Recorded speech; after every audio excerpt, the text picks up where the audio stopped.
I am primarily a writer for performance. I also call myself a theatre maker. I've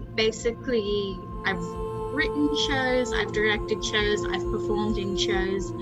I also produce a lot of my own work. So my primary practice, I guess, is creating theatre productions in Melbourne.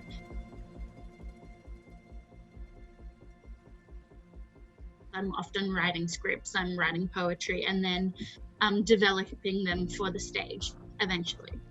So I have a lot of notes in my phone of like random phrases or images, like customers I see at work, something my friend has said, an interaction with a family member.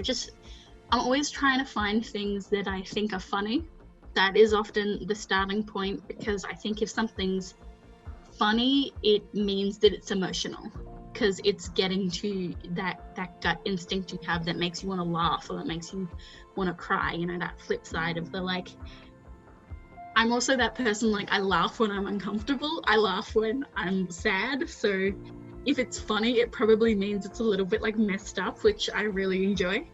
And then I build off that initial idea, usually through like stream of consciousness writing. I find the exercise of sitting down with a pen and paper and setting like a 5-minute timer and just writing all the words that come into your head really, really helpful. So I kind of take off those initial ideas, and like I said, it's text-based, and then I think about like who could perform these words really funny, or who do I know that I can imagine saying these words. And that's often how I cast. And yes, I'll get my words, I'll organize a rehearsal room, and I will get a group of actors, performers, creatives together, and then kind of hand them the script and be like, well, what do you guys think?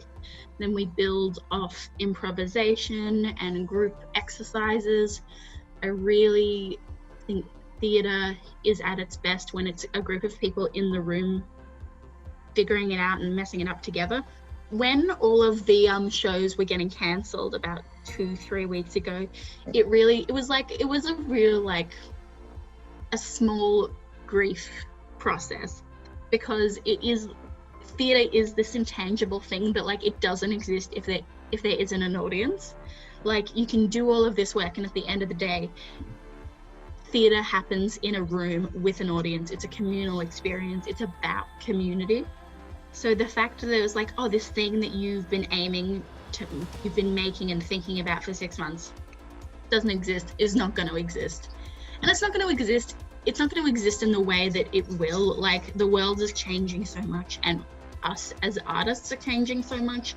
There's a version of the show that is never going to come to fruition, and that's okay.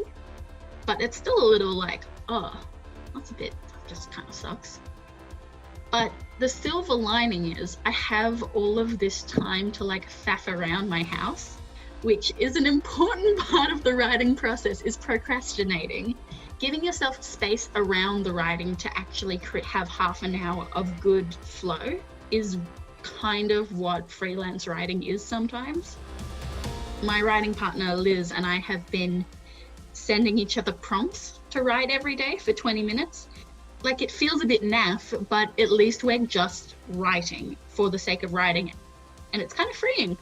I'm learning to enjoy the process in a way that I haven't enjoyed the process before, because I've always loved the process of making a show and producing and directing and being in the room. And now I'm really learning to love the process of sitting by myself and writing. Everyone has something to give, so if you have it, maybe use this time to make it. But if you don't feel like you have that space to give yourself away, you need to keep things to yourself. Keep it, hold it, let it feed you. Write, but write for yourself. Yeah, art is internal and external, and use this time to figure out which one is the right thing for you.